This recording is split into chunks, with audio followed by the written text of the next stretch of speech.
আজকে যে মানুষটাকে নিয়ে কথা বলতে যাচ্ছি, মানুষটা হচ্ছে আমাদের কোম্পানির একজন সুপারভাইজার।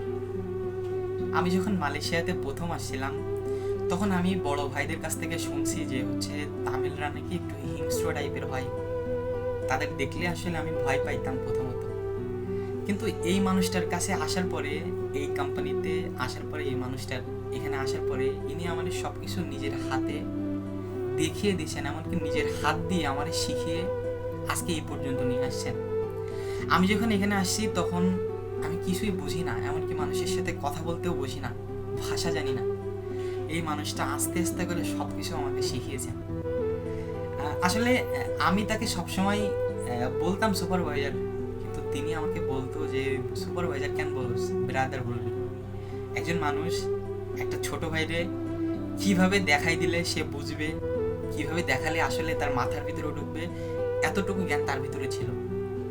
আমার যখন খারাপ সময় ছিল, যখন একজন বাংলাদেশির মানুষের সাপোর্ট দরকার ছিল আমার, তখন আসলে আমার পাশে ওইভাবে বাংলাদেশি কেউ ছিল না। এই মানুষটা ছিল। এই মানুষটা আমার বড় ভাইয়ের মতো সব কিছু দেখিয়ে গেছে। অবশেষে এই মানুষটা আমাদের কোম্পানি ছাড়লো। আসলে ভিডিও বানানোর উদ্দেশ্য হচ্ছে এই, অনেকে মনে করেন যে তামিলরা আসলে অনেক হিংস্র, তামিলরা অনেক খারাপ। কিন্তু কিছু কিছু তামিল আছে, তাদেরকে আপনি অনেক বেশি মিস করবেন চলে গেলে। তো আমরাও আর কি মানুষটাকে মিস করব। অবশেষে আজকে মানুষটা আমাদের কোম্পানি ছাড়লো এবং আমরা অনেক বেশি মিস করব। বিশেষ করে আমি আমার নিজের হাতে আমাকে সব কিছু শিখিয়েছেন এই মানুষটা। স্ক্রিনে ভেসে ওঠা মানুষটা আমাকে এত বেশি ভালোবাসতেন এখানে থাকা অবস্থায়, আসলে মানে বলে শেষ করা যাবে না। আমি জাস্ট ভিডিওটা বানালাম এই কারণে যে অনেকের ধারণা আছে যে হচ্ছে তামিলরা নাকি একটু অন্যরকম হয়, তামিলরা নাকি একটু হিংস্র টাইপের হয়।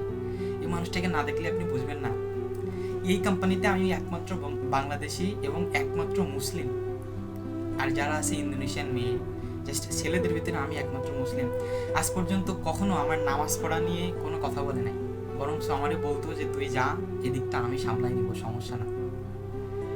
তো আসলে ভিডিও করার উদ্দেশ্য হচ্ছে এটা, সব মানুষ যে সব তামিলরা যে খারাপ হয় এরকম কোনো কথা না। ইনারে না দেখলে আমি বুঝতাম না যে আসলে কিছু কিছু তামিল আছে যারা এত ভালো।